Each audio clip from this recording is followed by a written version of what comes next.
There we go. Yeah, we're up. We'll start the meeting with the pledge of the flag. I pledge allegiance to the flag of the United States of America and to the republic for which it stands, one nation, under God, indivisible, with liberty and justice for all.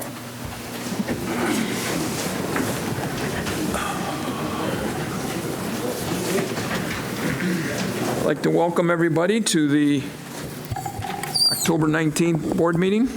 We'll start off the activity with a public hearing.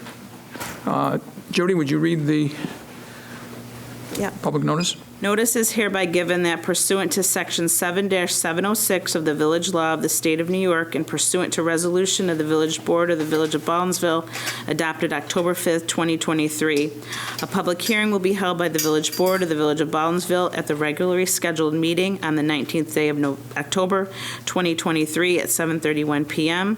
to consider a proposed local law to amend Section 345-118B of the Village Code relating to the Phobes Island Development District to provide that the asphalt recreational trail shall not be located on any of the single-family lots.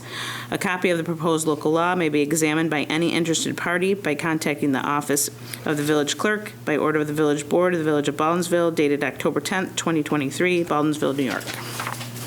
Thank you very much. Anybody willing to speak in favor of the proposal? Give us your name and your link. Good evening, James Trasher, CHA. I represent the developer, Phobes Island LLC.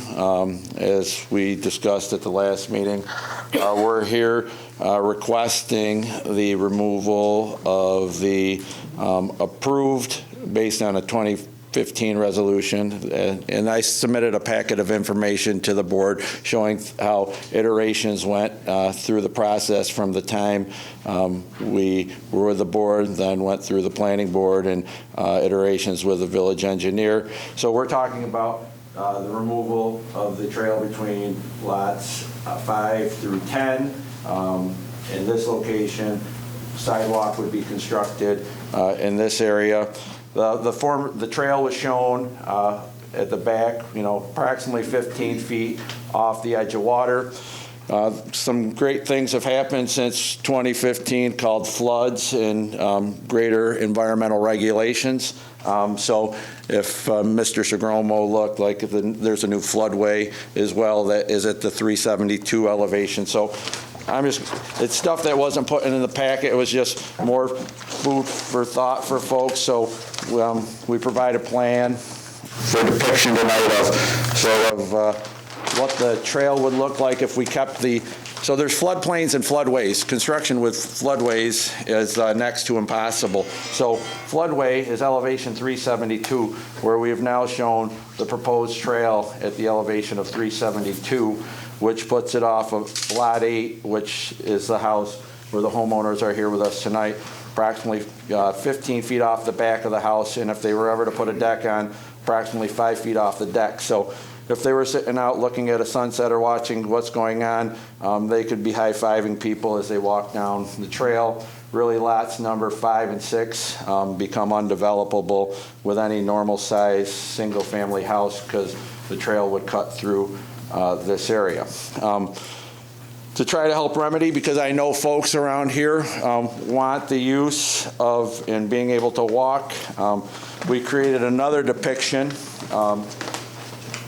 and I'm here. So in our little map, we show the walking, aerial, of the village and where we at. This walking trail works down 2 big apartment buildings, the apartment townhome area here where we talked at the last meeting. We would construct these trails, bring it back up to the sidewalk. What we're proposing, because there was conversations from folks on the board of being able to connect it down to the town of Lysander, we show nothing in the approved plans of any walkway leaving our site through lots 1 through 4. So we propose to extend the sidewalk or walkway along the private drive where we would end at our property line. The village owns no land further out, this all becomes state land, and this land is owned by another private property owner. So this green here, this is just a rough depiction of what someone could do if you could work with the state of New York to continue a trail system down. So in the spirit of cooperation and some negotiation and helpfulness here, where we remove a walking trail between a house and the river, we bring the people up, we walk them down the sidewalk, we give an opportunity to extend that walkway to the end of the property that's owned by the Phobes Islands folks, and then in the future it allows the village the opportunity to continue the trail system if they so desire. So that's what I'm here, hoping that you will remove this, and we're willing to do that. I've had some conversations with the village engineer in regards to that, of a potential opportunity, because otherwise it really stops at woods, and unless this area is developed, you're not extending further to the village line. And the village line sort of falls in this area, so that's why we stop it here. You know, we could continue it on, showing it down, working its way down to Clinton Heights in that area. But that is our hope, that is our request.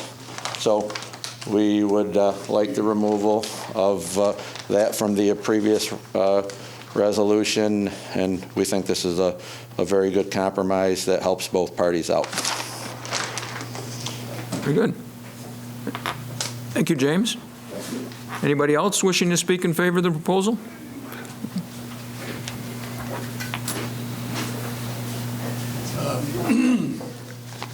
John McKinley, 42 Salina Street in the Village and 64 Locke Street in the Village, where I'm trying to complete a purchase. We signed a contract in February to buy the land and have the house built. The house is complete.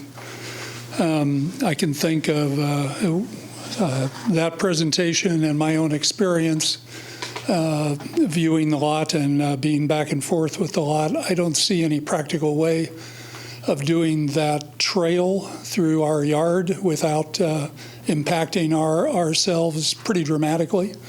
The Radisson is used as a comparison sometimes for having the public access trail in your yard. It's not quite the same animal. If you go by and look at it, you can kind of see that. It's not really the same. And one significant difference between that and Radisson is in Radisson, you know what's behind you when you sign the contract. And in this case, we didn't know this was coming. So now apparently it is, or it could be. But I'm very much in favor of I think it sounds like a good compromise situation to route the trail around the single-family lots and maybe extend it beyond the end of that where it would logically end. So that sounds good to me. I'm in favor of the proposal. I would also like to point out, too, that I would respectfully request that you make every effort you can to generate a tax map for my wife and I so we could complete the purchase of our house. My rate lock guarantee deadline has passed. I don't know if I can recover that or not. So already this deal is costing me quite a bit more than I planned on it costing. Life's like that.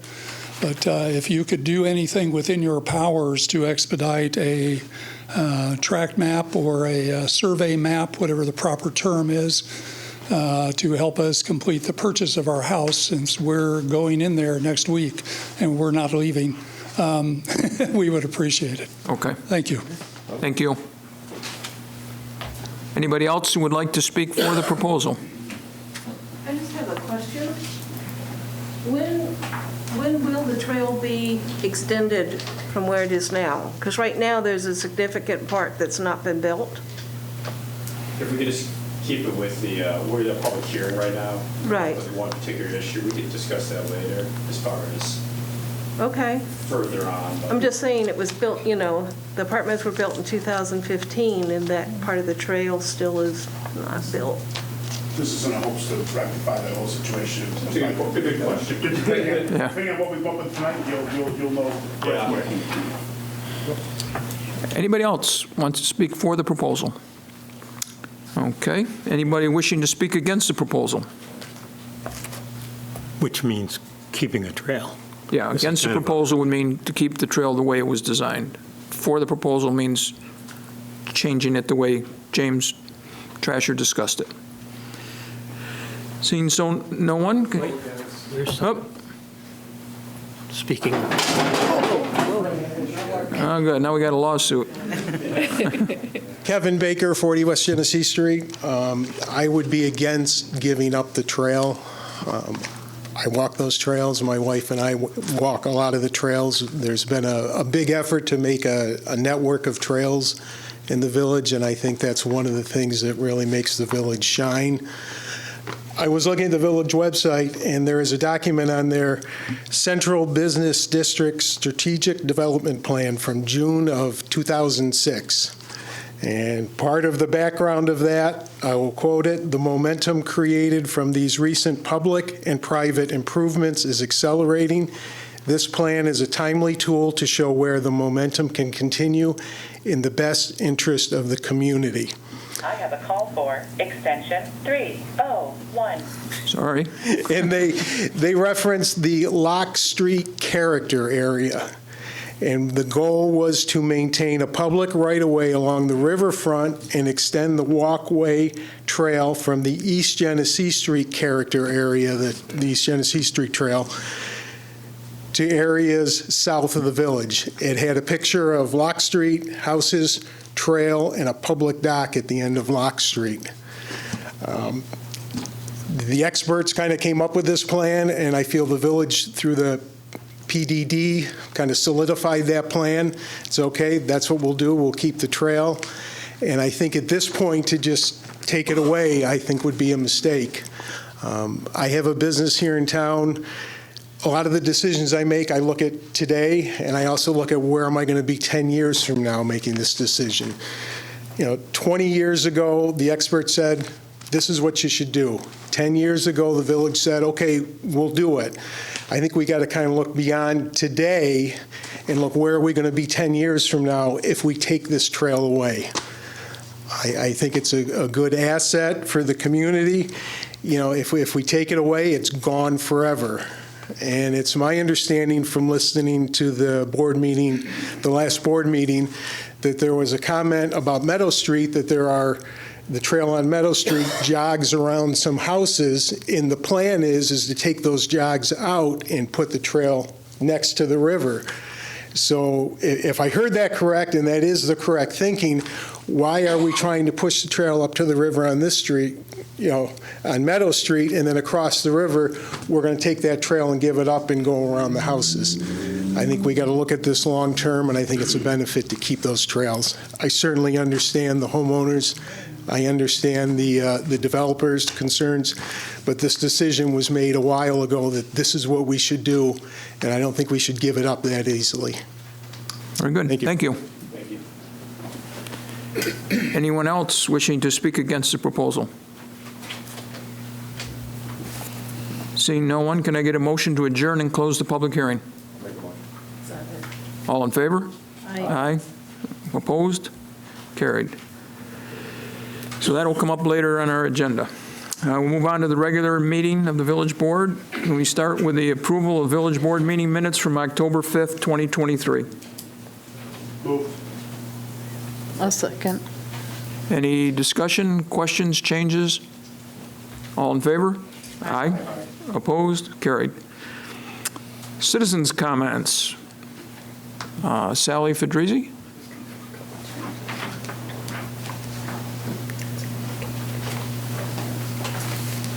Sally Fedrizzi, representing the Baldwinsville Rotary Club, and we have come up with an idea that we would like to present to the village in sort of a gift mode. But down along the river, behind W.T. Brews, there is that little island whose name I do not know, where the eagles and such are all now accumulating.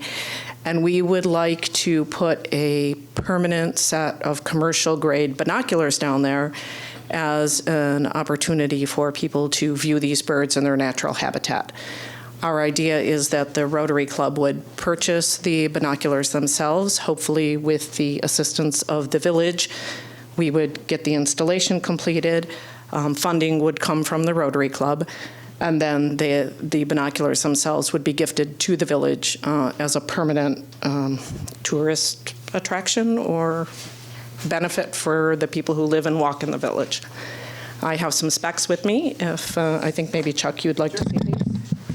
Do they need power to them? They do not need power. No, they're regular sort of. Thank you. They're like they're rated binocular, like you can see at waterfalls or something, except that they will not have a charge to them. So they'll be free for people to use.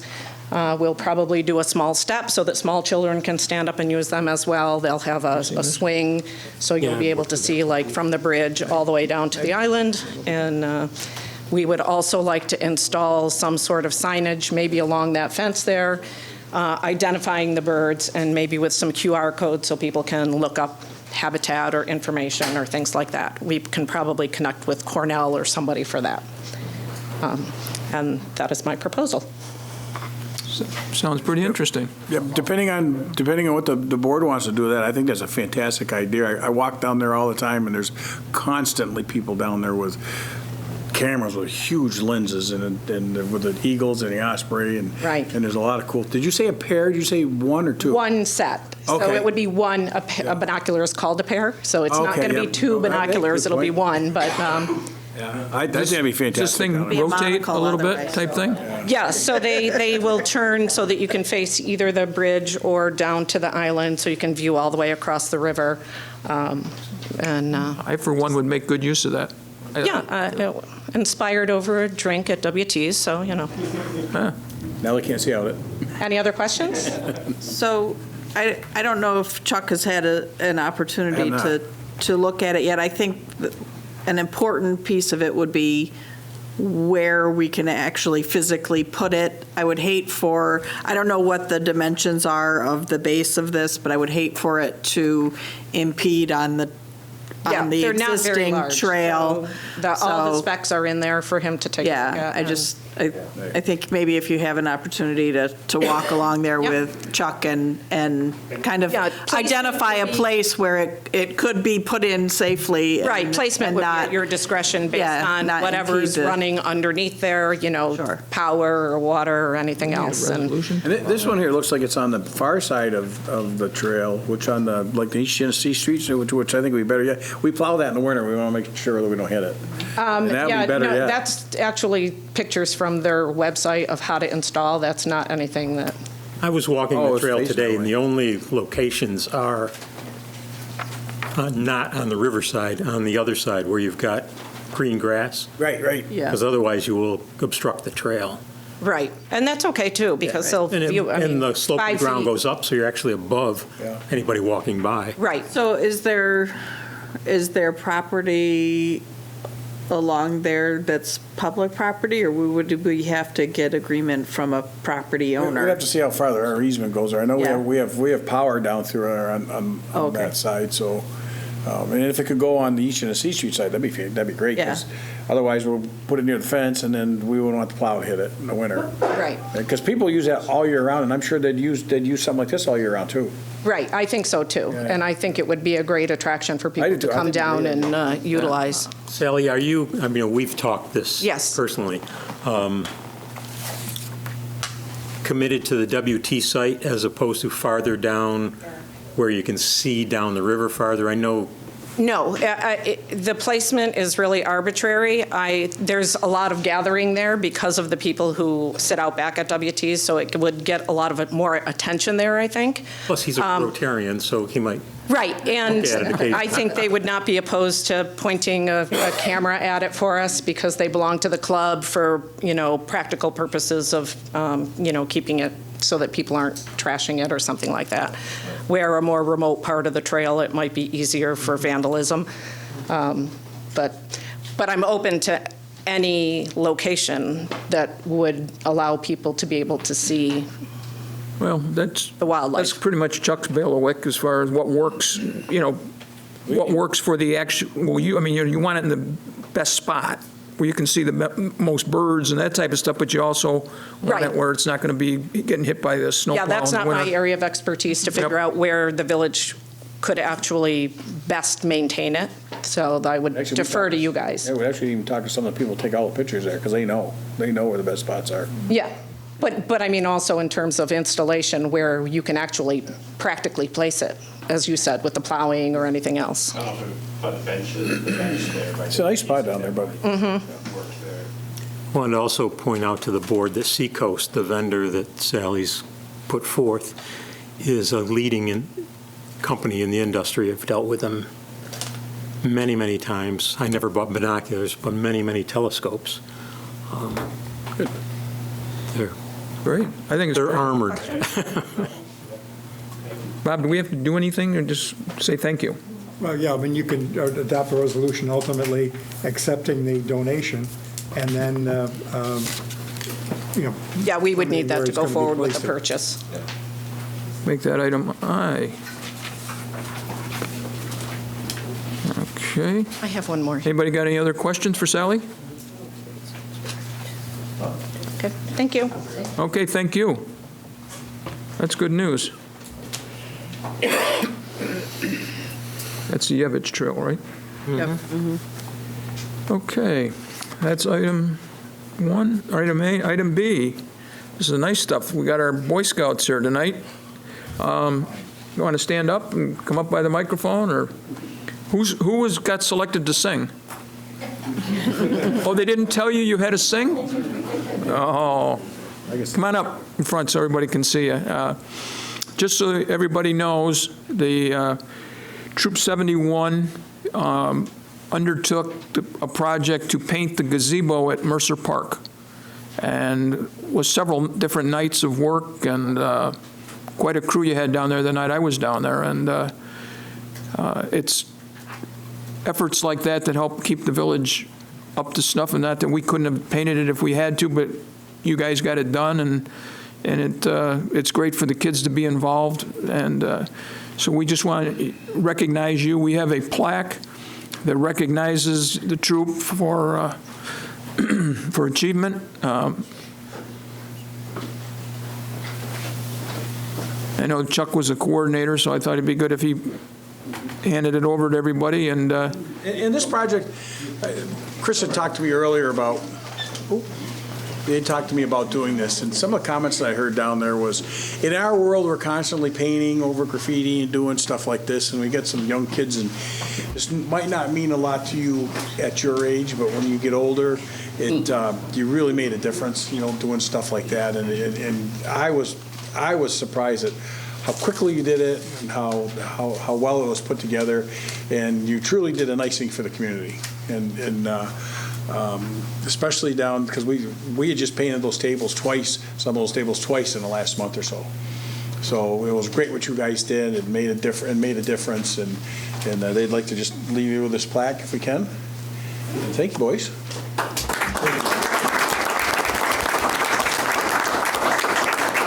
And we kind of hope that you'd be a role model for some of the young kids in the village to realize you can do good work. Well, Don't have to, not even 18 years old, some of these boys are role models for some of the younger kids already, too. So if anybody knows of a good Eagle project for the boys, they're always looking. So very good. Thank you. Thank you. Thanks, folks.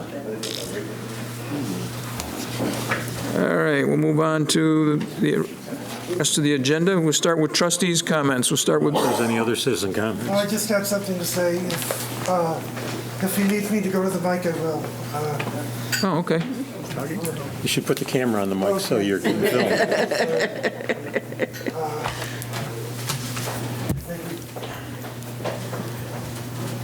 You usually don't see me in front of the camera, but here I am, Jordan Hayes, 20 Charlotte Street, also tonight's videographer. I just noticed something that I think the board needs the attention. At the intersection of Oswego and Oneida Streets, I just note there's crosswalks on every single side of that intersection except for the western side, the West Oneida Street side of that intersection. I was just curious as to A, what went into that, and B, are there any plans to add a crosswalk. What was it? Or does anybody know what I'm? Are you talking about the button that you push? No, an actual The white the line. paint. Yes.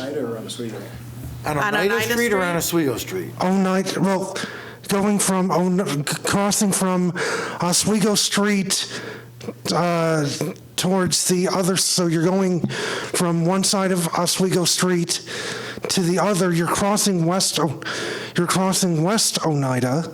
So going either north or south? Yes. I never noticed that. Well, we will check into that. Thanks, Jordan. Chuck and I are talking, we're not quite sure. We'll take a look at it. Yeah, you get double pay for tonight. Okay, trustees' comments. We'll start with Bruce. I'm going to stick to the agendas. All righty. Quite hefty. Yeah. Mike Shepard. Brief executive session. I thought he was going to be late. This is going to be quick. J is executive session. All right. Ruth Seco. I'll stick with the agenda, thank you. Okay. Nate? I'll stick with the agenda tonight. Eric? I'll stay with the agenda. Megan? I am also going to ask for an executive session for a personnel matter. Okay.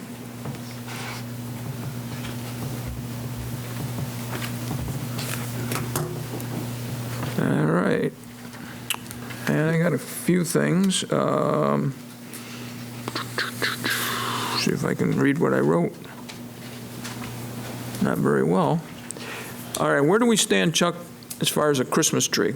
Oh, that was part of my thing there. We have one. We got one, okay. We do have one. Cross that off my list. Yep.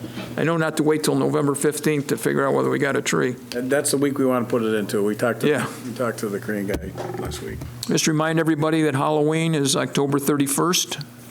The village recognizes it from 6 to 8. Please be extra cautious if you're driving or if you're walking. Pay attention. Don't walk out in front of cars by accident. This was the weekend coming up this Saturday where we have the window painting, we have the trick-or-treating in the businesses, and the trunk-or-treat at the Wesleyan Church. So there's a lot of stuff going on for people for Halloween. And the ghost walks. And the ghost walk. And the ghost walks this weekend. So, and that's always pretty good, I guess.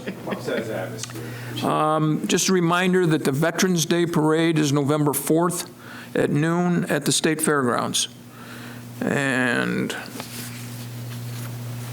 that's about all I got. Pretty quick, huh?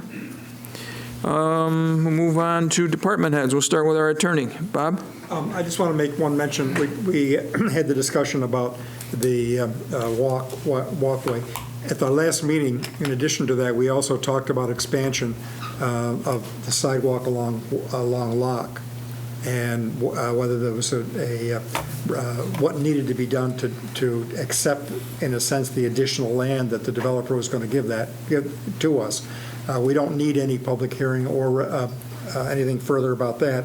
They would propose a deed or draft a deed, which we'd work out as far as the donation of the land to expand things along that sidewalk and move things. So that would just be a donation of land to the village, which the village would accept, just like we discussed the acceptance of the binoculars. So that's all we would need to do.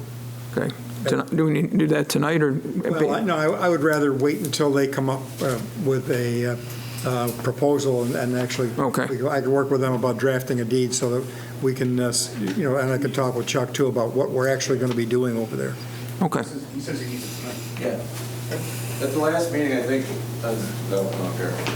James Trasher, CHA, representing the developer. At the last meeting, I think Mr. Stebbins brought up the fact of like multiple resolutions. If a public hearing needed to happen, have a public hearing. If the public hearing didn't need to happen, that they approved the taking of this land, so the dedication. So the maps were prepared. The maps have been submitted. They're part of what is in front of the planning board. So without it, our filing of the subdivision map, which were in front of the planning board, we're going in circles with the property owners back there. So this is truly a benefit to the village because we're giving the sidewalk and the parking spots and doing it properly. So if we could do that, our attorney, Rick Hollenbeck, will prepare the necessary stuff. So if it could be approved, conditioned upon, the legal taking care of all the necessary paperwork so we can file, that would be our desire, because that would be one thing less that we would have to worry about. And So do that tonight? That's fine. thank you. I thought we did. We'll add that to the agenda. It's been approved, but I don't know. That becomes item J. You said you would approve it if it didn't need a public hearing. Right, so they It didn't need a public hearing, Right. so I essentially think we've already done it. Okay, but I think, Yeah, I do it, yeah. We can make a resolution. yeah, just make a resolution. That was a consensus approval. So now you're bumping things around? Yeah, that becomes J, and then we got K, and we're up to L for the two, K and L. Might be the longest agenda I've ever been a part of. I haven't got any more letters. Stick with the agenda. Okay. Village Clerk, Jody. I'll stick to the agenda, thank you. Okay. Treasurer, Mark. Just a couple things real quick. A memo about the budget went out today, so we're starting that process, even though it's only October. But we try to get to a budget that we can put before the board and pass the first week in January. So it comes up quick, especially with the holidays. So anybody needs any help, I'm available to give any information on what's happened this year and where everything is this year. Everything is up to date. After tonight, you'll get a budget year-to-date report for October up through the end of October. So that is kind of it on that. The second thing is, I know I reported at the last meeting that we were going to close the bond the next day. We did, and the money is in an account earning interest right now, and we're just waiting on the delivery of the truck. And I'll let Chuck talk about that, but it's all good to go on the financial end. All done and taken care of. We're just waiting to write the check to him. Good job. Thank you. Yep. Can I ask you a quick question? Sure. I get multiple emails daily, almost, from NY class. That's because you're a signer, yeah. Are there that many transactions going on? What are they? Well, what's happening is, and I'll go back to prior to me being here, and some of it was the interest rate environment, which was pretty much nil, but it just was the way that things were. The cash flow was not really managed aggressively, and we are managing the cash flow of the village really aggressively now. And I mean, I don't keep more than $100 in the checking accounts, all three of them, the operating ones, that are needed where bills are being paid. And so as we get money in almost every day, Jody gets. So should I be opening those and going? It's just a confirmation of a transfer to that investment account, of funds to that investment account, so that somebody besides me knows that it's happening. And if I ever took money out of that account, you would get a confirmation of that also. But yeah, but you're already out of town by then. Yeah.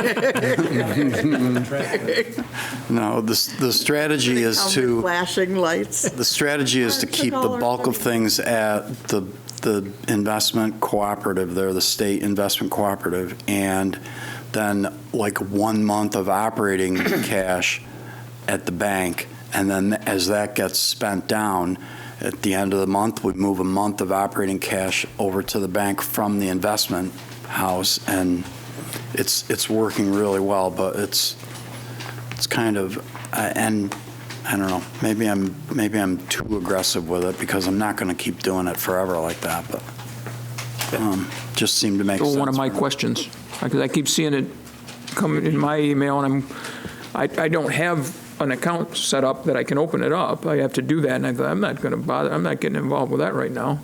And I'm guessing that, you're either taking money out or there's money going in from bills that are being paid and stuff. So you answer the question. Yeah, and the two of you are signers, alternate signers to me, so that if anything happens to me, you're it. And it won't, and that's true with the banks also, so it doesn't paralyze the village in terms of writing checks and moving money around.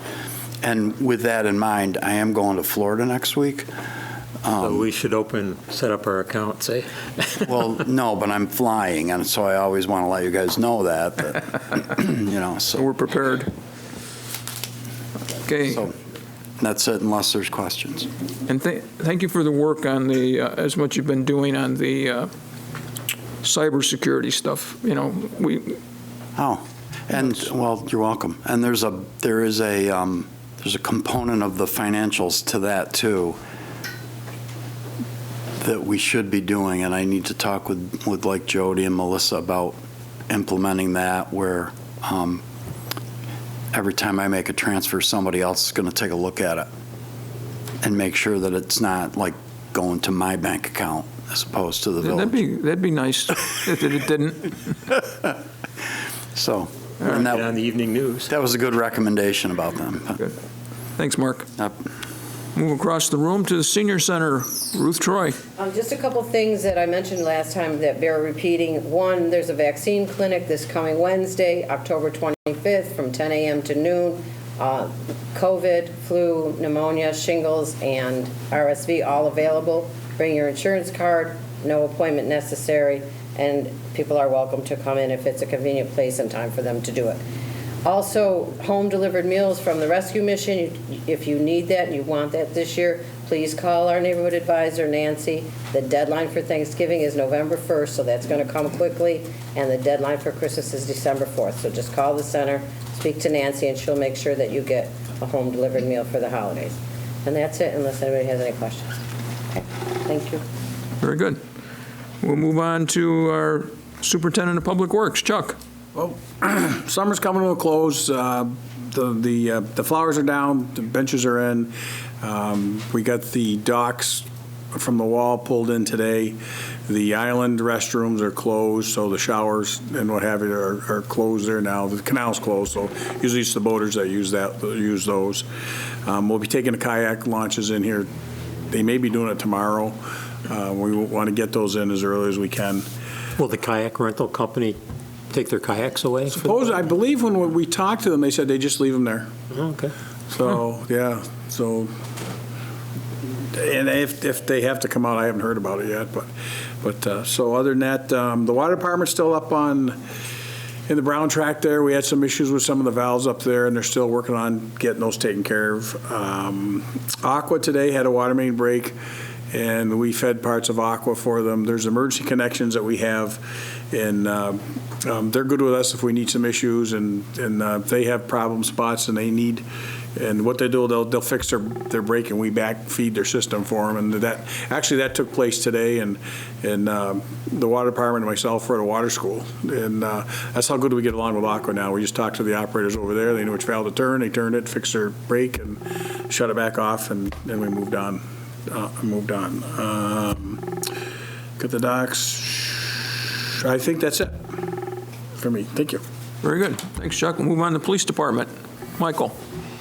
I hate to be the bearer of bad news, but starting November 15th, our overnight parking ban goes into effect. So if I could just give heads up to our residents that starting that date, we'll begin issuing warning tickets, unless, of course, it's snowing, at which point we'll obviously have to issue tickets to folks.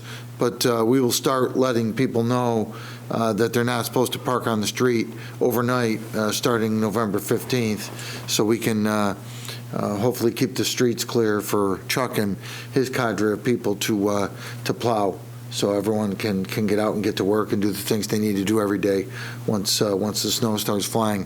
And then the other thing, you guys do that. When I first moved into Baldwinsville in my house in the winter, I was often awakened by the snowplow honking at a car down on Sunset, just sitting there with our air horn going. But that doesn't happen anymore, thanks to you guys. well, again, we honestly, we try and be proactive with that. So if we can go out and we'll put the pink warning tickets on folks' cars, let them know leading up to that date that you're not supposed to be parking there. And then we'll do that for a couple weeks after the fact as well. Until the officers are like, this is the fourth time I've put a warning ticket on this car, and then they're going to get a real ticket, obviously. And again, it's not meant to punish anyone. It's just simply so we can keep the streets clear. And the primary purpose is for our residents and for emergency vehicles. You know, the fire department, the ambulance, those vehicles are larger and require space. And some of our village streets are not wide. Some are, like North Street, but then there's others that are pretty narrow. Yeah. So if we've got a vehicle parked on either side and Chuck's guys can't plow, that creates an issue and a problem. So it's really it's a matter of public safety. So we work cooperatively with Chuck and his team to keep that hopefully as clear as possible. And then the other thing is I'm going to editorialize a little bit. We've had 75 DWI arrests so far this year. It's not the end of October. We're 3.2 square mile village. So that's concerning to me, knowing that for every one we might apprehend, then the obvious question is, how many haven't we stopped or arrested? So clearly, people in the public are consuming too much alcohol or drugs and operating a vehicle. And if you're listening and if you're paying attention, I would just ask you, use a rideshare service. We know what those are. They're in our area. They're available. Don't put yourself or someone else at risk. And let's help keep our roadways as safe as possible. Other than that, Mayor, that's it unless there's questions. Can you address at all the theft of cars that we had over, was it over the weekend or? Well, this is not an uncommon situation, unfortunately, for our county. The district attorney, maybe 6 weeks ago, held a press conference specifically about this issue of vehicles being stolen, young people in the Onondaga County, greater Syracuse area, stealing vehicles. There's a couple particular makes that are more vulnerable than others to being stolen. Town of Cicero a few weeks ago had, I think, 3 vehicles stolen right off of one of their car dealers' main showroom and driven right out through the door, right out through the glass door. The felony unit was activated. Some of our folks went over there, and both nights, first night apprehended a couple of young people trying to break into a business, and then the second night had 2 stolen cars come out in front of them and actually got into a bit of a chase on Route 81 before they broke it off due to the high rate of speed that the suspects were operating the vehicles at. So please lock your vehicles. Don't keep your keys in your vehicles. Those are 2 of the primary main issues. Unfortunately, there's a couple of makes of vehicles. We know what those are. They're very been broadcasted now that are a little bit more susceptible to vehicle theft and things. But there's a group that are involved in this type of activity, and we're not immune from that activity, unfortunately. What's the end game? Do they take these cars somewhere, or do they just eventually abandon them? They'll joyride in them. They'll utilize them, pass them off to a friend, use it to then go somewhere else to commit other crimes because they know that vehicle can't be traced back to them. Many of them are young people involved in this. When I mentioned we went over to the North Syracuse Cicero area, the first night our 2 officers observed, I believe, a 13 and a 15-year-old girls breaking into a business over there in North Syracuse. I know one of the suspects involved in a burglary at a gun shop over on the west side of the county was 11 years old. So, you know, this is where we're at the moment. Yeah. I had friends that had a car taken, I think Saturday night, about 5 o'clock in the morning, and the car's parked. You just have enough room to walk between the car and the house, where the window is. Didn't seem to faze them. They're pretty sure they locked the car. And neighbor's car definitely was locked, and that got taken. So whoever investigated said they must have had one of those metal jimmies. And yeah, and if they do, again, there's a couple particular makes that it's not all that difficult. It's out there on social media how to start a vehicle without a key for a couple particular makes that are very vulnerable. what good, useful information that is, huh? Jeez.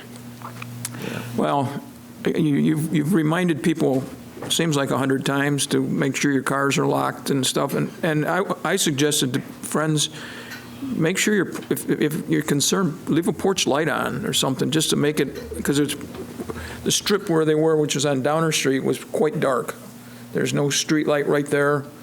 And I said, geez, I'd turn on my porch light. They have a side porch. I'd have that light and leave it on all night. Just try, you got to do everything you can to discourage people. They're very bold. I mean, I've seen video of people just walking up and trying the doorknobs and go on the other side, try that, and walk away. It's like they belong there. One other thing, Mayor, if I could, not on that topic, but on a separate topic, I attended the International Association of Chiefs of Police training conference this past weekend out in San Diego, and on Saturday went to a luncheon where there were about 100 people in the room, and sat at a table that was seated for 8 people, but grabbed 2 seats for myself and the executive director for New York State Chiefs. And the person that sat immediately to my left, along with his assistant, were the only other 2 people at the table. But the person immediately to my left was the FBI director, Christopher Wray. Oh, wow. So I had to, I had an hour-long opportunity to chat with him about a host of issues and talk about small-town policing. And I was, as you know, a graduate of the FBI National Command course back in May, and that was one of his initiatives. I went to the 4th session of that, so there's only been about 200 graduates countrywide, and that was one of his initiatives because he saw a gap in the training opportunity for chiefs from small departments. And I talked about that course, what I thought about it. He was very interested in that, and also got to explain to him the type of policing we do here in Baldwinsville and the community service nature of our organization and how we've been doing it for over 50 years. So it was a pretty robust and interesting conversation for that hour that I couldn't really quite imagine otherwise, as he walked up to the table and just stuck his hand out and said, "Hi, I'm Chris Wray." And I said, "Nice to meet you." And we went from there. But that was, not going to lie, that was a pretty cool experience. That's great. Yeah. Yeah, thanks for sharing that. Absolutely. Okay, that's the end of that. We'll move on to pending business. Can I get a motion to amend Section 345-118B of the Village Code relating to the Phobes Island Development District to provide that the asphalt recreational trail shall not be located on any of the single-family lots? I'll make a motion. I'll second. Discussion? Greg, could you address the floodway issue that James brought up? That's all new to me. And I was trying to get it on my phone, and I can't zoom in on the maps. Because if that's going to force the trail way the heck up, like James is suggesting, to me, that changes some of my thinking about it. It really does, and I'll just, and as I said, in 2015, where wetlands and floodplains and floodways were totally different, and so, Tim Coyer from Iannuzzi Romans was the one when we were doing some financing and refinancing work that, took the line, and, the line follows it's actually 372.1 is the actual elevation, so it follows this area. Is that the floodway or the floodplain? Floodway. Floodway. Yeah. So Can you explain the difference for those of us not in the industry? So if it's the floodway, if it's the floodplain, you can make modifications. If in the floodplain, you have to flood-proof whatever you put in there. So you can even put a house in there under certain circumstances and certain modifications. Floodway is much more restrictive. And even you put in a floodway, it needs to not impede flow in any way whatsoever. So you could do it with certain modifications, and you have to do some studies, modeling, that sort of thing, to make sure that whatever you put in there does not actually impact the flow of water. And it's basically a delineation point between an area where it impacts, where modifications will impact the elevation rise in the flood level versus not impact, it will impact more storage with actual flow curve. Yeah, and these type of studies aren't something that, like, it's a $5,000 study. You know, these are big tailwater studies, because what it does is when you build in a floodway, they start looking at what are the other impacts that it pushes upstream as you do improvements. So we always look at it when we get these type of things of when was the last time that FEMA really came in, and because they take cross sections of rivers, streams, et cetera, and do stuff. And you know, me and Mr. Segromo spent actually like 3 years working on a project simultaneously in Fayetteville along a creek, you know, just to put a parking lot in. He was doing the work, and it wasn't me myself, it was our flood study guys, hydrologists, that 3 years, and it still hasn't been built. Correct? It'll never be built.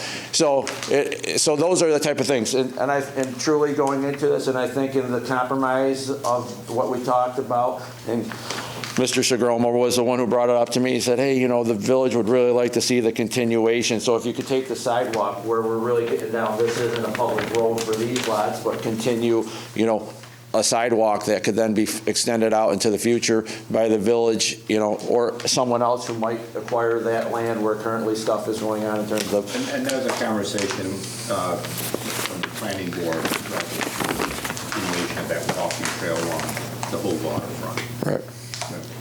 So, you know, we're talking approximately a 350-foot swath here, putting that back here and putting it up to the edge of the property. It helps us out. It gives great opportunity for the village. The question about, so stuff was approved in 2015 with the village board here on this. The first building permit was pulled in April 2017. So these dates that go along on the side, there was a lot of stuff because there was, you know, negotiations between John Lange, Mr. Baldwin, Jamie Sutphin, and a group of others back over there to get things moving on the project. And then, you know, there was, and I went through emails upon emails just to try to find the history and litany of stuff. And, you know, there was environmental deposits and monies that were put in escrows, retainers, releases, and all this stuff on the environmental conditions that were up here. It has nothing to do, but, you know, the only true dialogue is the revisions of stuff going back and forth where we were getting comments from, at that time it was Chris Deitman at WEP, you know, Steve D'Arcangelo on the water and sewers, and that's where our plans were being updated. If you look at the revision blocks that were in the plans that we said, we added profiles, trail came off, more profiles, and the project started being constructed. So right, wrong, or indifferent, that's sort of the history, but I think what we have here tonight could be a win-win for all.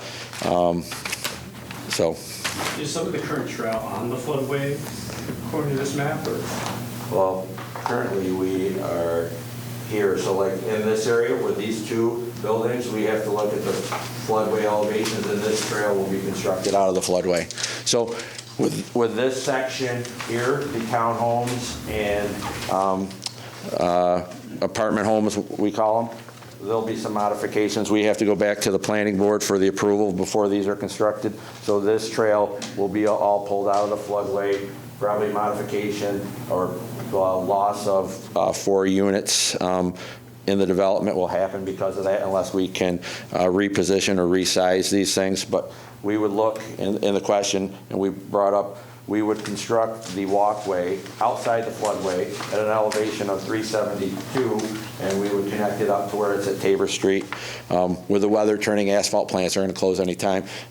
I would put in the resolution or offer is we would construct it first time of the spring. You can hold the security on it so you can make sure that it's constructed. If there is a concern about that, like they do for other improvements that become public, because this is going to fall within the easement, and the developer is willing to do that as well. So that work is completed, and people can have the use of the walking trail and tying into the sidewalk.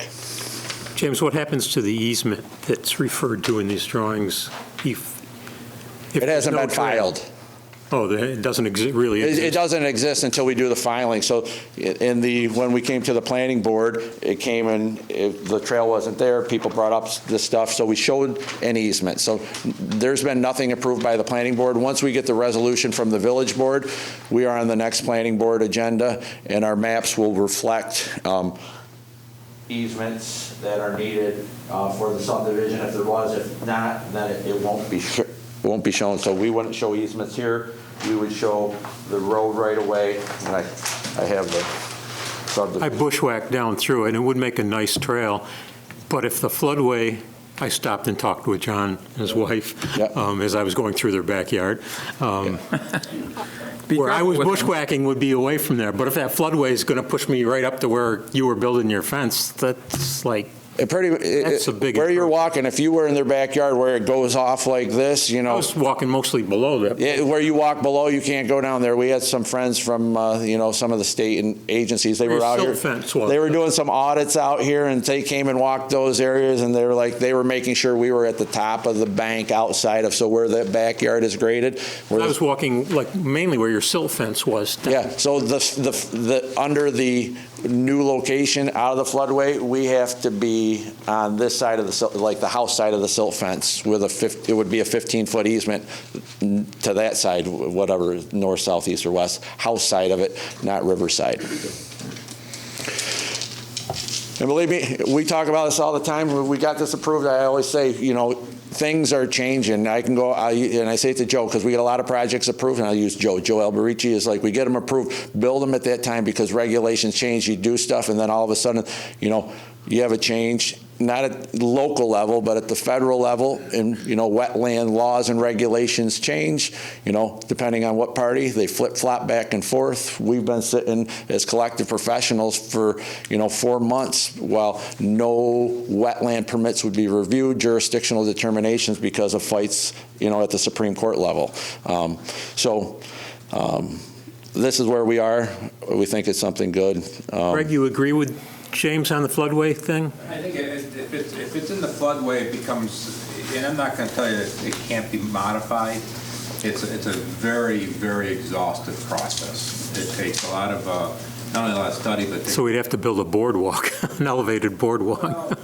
Well, the boardwalk gets a concern just because you're putting the stuff in there. Same kind of thing. So anything can be done with time, money, and it's really time and a lot of money. And these tailwater studies, they're $100,000, $150,000 study, depending on how far they make you go up. You start with one, you submit it, and they tell you did it totally wrong, and then you do it again. And then you add the lock into the whole scenario of what's going on. It adds another whole dynamic in it. So the offer that you made to trade, get rid of this trail and extend a trail up by Wood Street. Yep. That's not in, Bob, what happens in terms of PDD with all that we're talking about? That's what we're here for tonight. Well, that will just stop the trail, but doesn't involve the exchange. James offered something else, and that's not in the language of the code. So the dedication of the additional land to the village for that is just something that can be handled by the board. Okay. So you don't need to change anything else that would have to be done would be done by the planning board on the site plan. Well, I think that what they're proposing is that on the private roadway, you would continue the sidewalk, right? Correct. So it really wouldn't be anything that you would be dedicating to the village. Well, we could put this in an easement right now so you have it. So we could come from where the sidewalk ends, because we're filing a subdivision map, which at the time this lot currently exists. This becomes lot 2.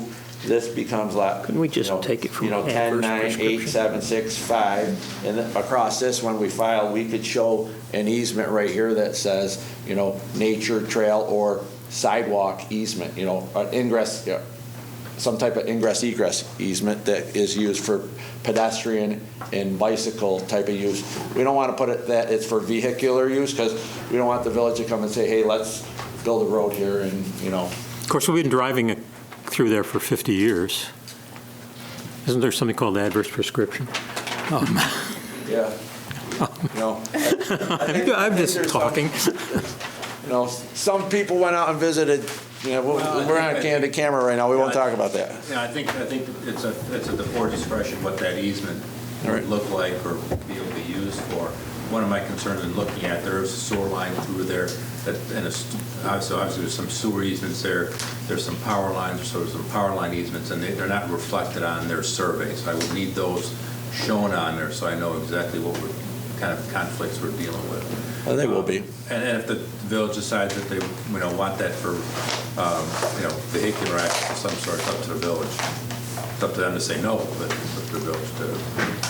If you want to take an easement where we're going to put the driveway. No, and I was just James, just as I was looking at it, because to be perfectly frank, I wasn't paying attention to a little corner too much, but now I'm looking, there's power lines in there, there's a sewer manhole. Yeah, the power lines go like this. So I don't know if INUZ Romans has to look and see if there's any easements that need to be kind of reflected on there.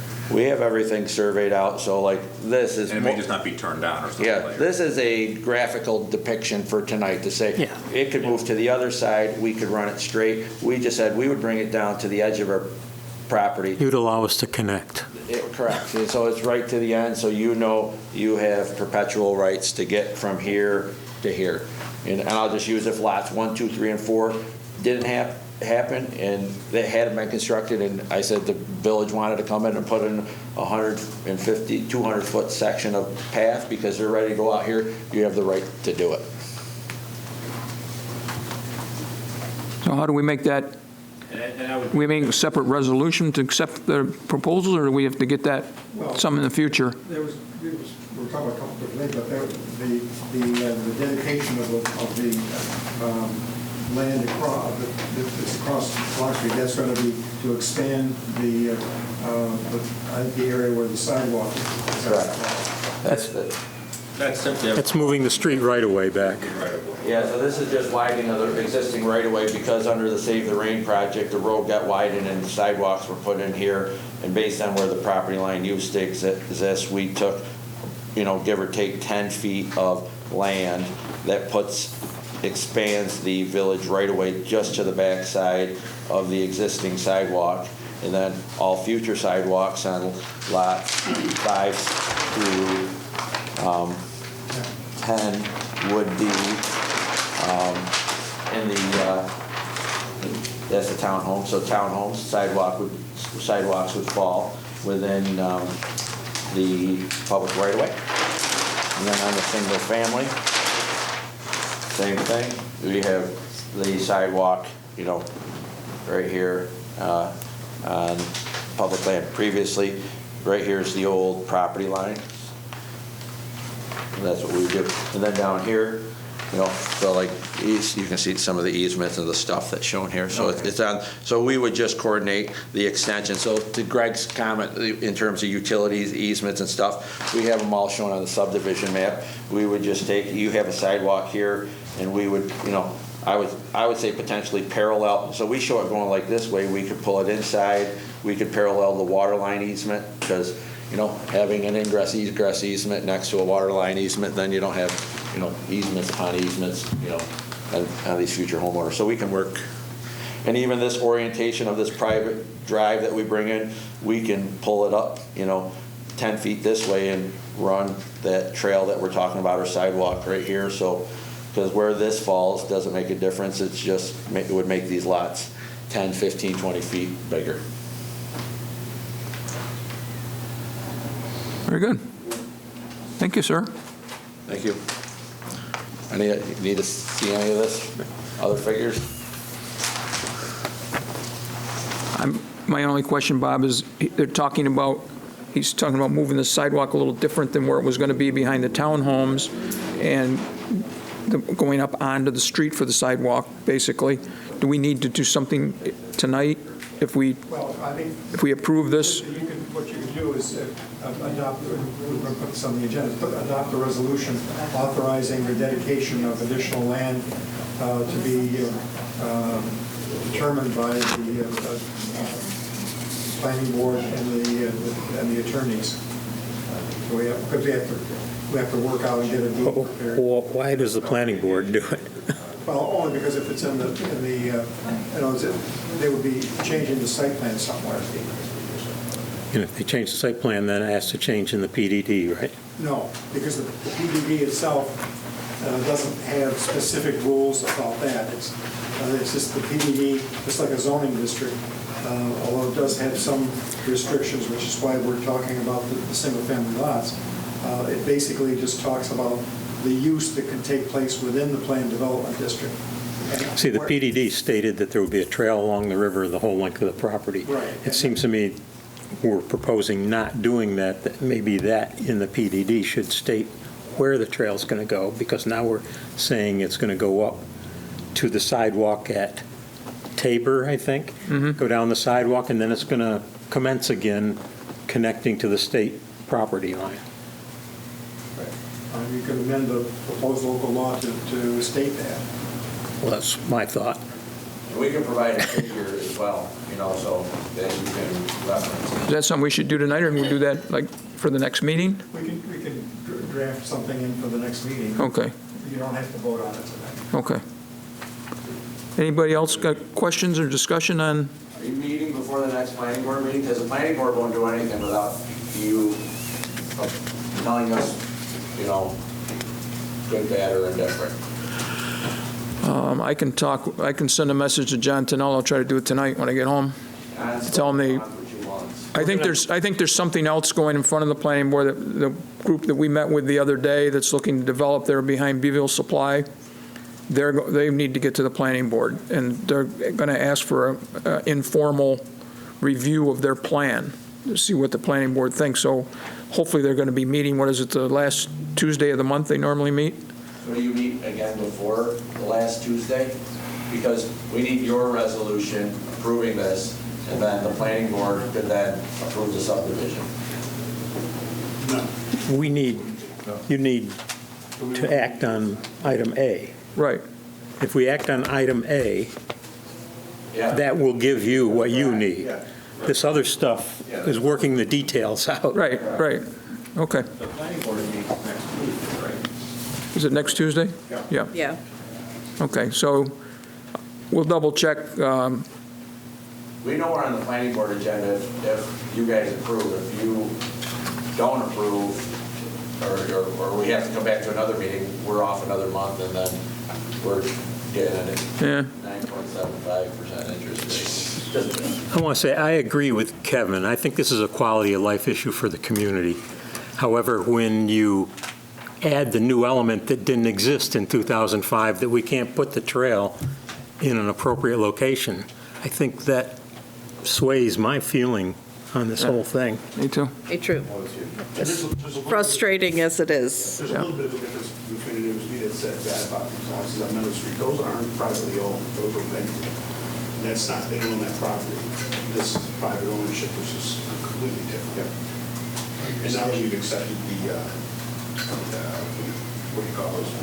Binoculars? We would be able to see their backyards just fine. And also the ones on Meadow Street sit on a postage stamp lot. They don't go to the river. Right. So there is difference. Yeah. All right, any further discussion, questions for anybody?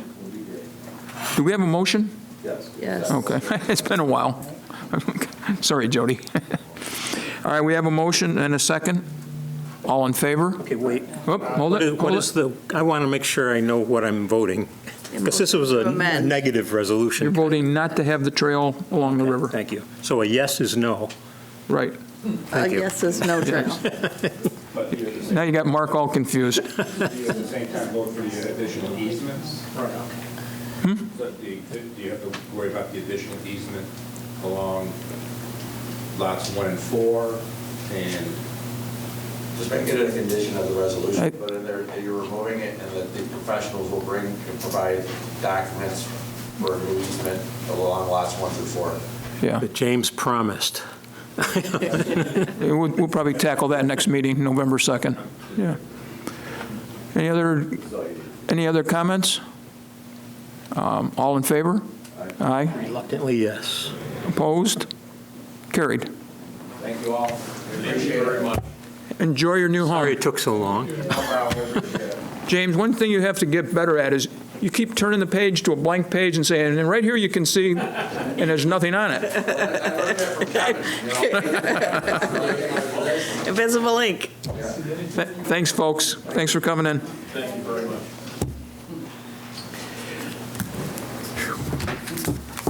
All right, we'll move on to new business. And we don't need to stay for like letter J, K, L, because that's with us as well. Could you move that up the agenda so we know that it's officially approved, so I don't have a realtor and a homeowner? Or Ben can stay until you take it. That was the section about the 10-foot, The motion to accept the change of the street line right away. You want to make that? You want to make that motion? To the backside of the sidewalk, approximately 10 feet. So moved. I'll second. Questions, comments? All in favor? Aye. Opposed? Carried. Thank you. Thank you again. Merry Christmas. Thank you. Phew. Good, we crossed that one off. That was an interesting roustabout. All right, we'll move on to new business. Didn't expect that curve. Item A, can I get a motion? Did until the last minute to tell us about it. Yeah. I get a motion authorizing the 2024 renewals of the current Excellus copay medical plans at 7.49% increase, the high deductible medical plan at a 9.63% increase, and the current dental plan at a 3.5% increase with the effective date of January 1st, 2024. Moved. Can I ask, Jody, were you able to learn anything about that other thing that Bob sent? No, that's on my agenda for, next year, looking Okay. at that. But yeah, because the police want me to look at that also, so yeah. Okay. And at this point, we're just supposed to be excited that nothing is a double-digit. I was going to say, right? and here we are as a municipality, we get a 2% tax cap. We can't raise anything more than 2%, but these things are well over 2%.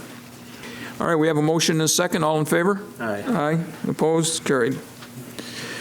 Item B, motion to establish 1.61 days as the standard work days per month for trustee Eric Reinigo per record of activities maintained and submitted by him at the request of the New York State and local employees retirement system. This will be the number of days reported to the retirement system each month for him. Moved. Second for discussion. Sure. Wise guy. Any discussion? All in favor? Aye. Opposed? Okay. Item C, enough of the kibitzing down there. Item C, motion to establish 3.25 days as the standard work days per month for trustee Megan O'Donnell per record of activities maintained and submitted by her at the request of the New York State and local employees retirement system. This will be the number of days reported to the retirement system each month for her. I'll make a motion. All in favor? Aye. Opposed? Carried. You didn't want to discuss that one, Michael? No. Item D, motion to establish 1.16 days as the standard work days per month for trustee Mike Shepard per record of activities maintained and submitted by him at the request of the New York State and local employees retirement system. This will be the number of days reported to the retirement system each month for him. Can I get a motion? I'll make a motion. Second.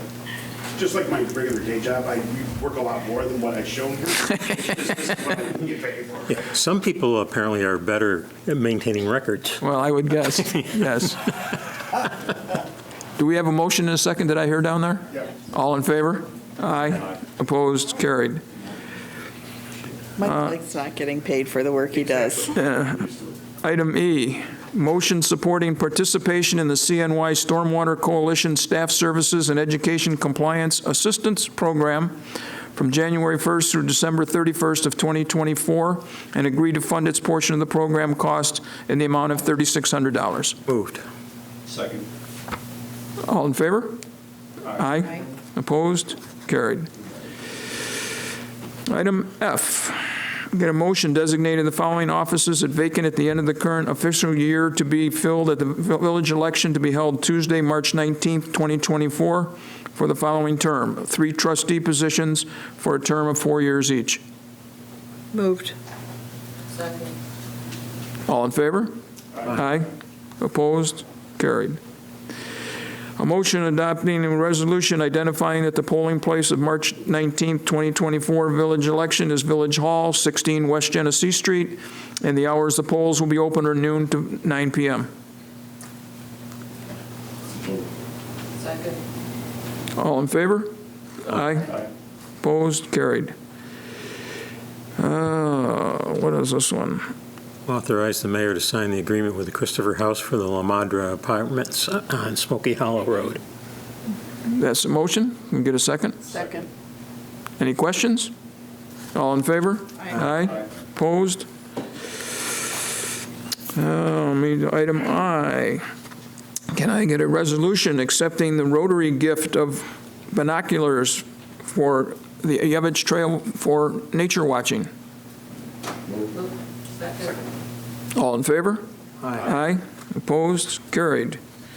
We did item J already. Session. So now we got 2 executive sessions, one for contractual and one for personnel. Can I get a motion to move into executive session? All in favor? Aye. Opposed? Carried. Thank you. Thanks, everybody.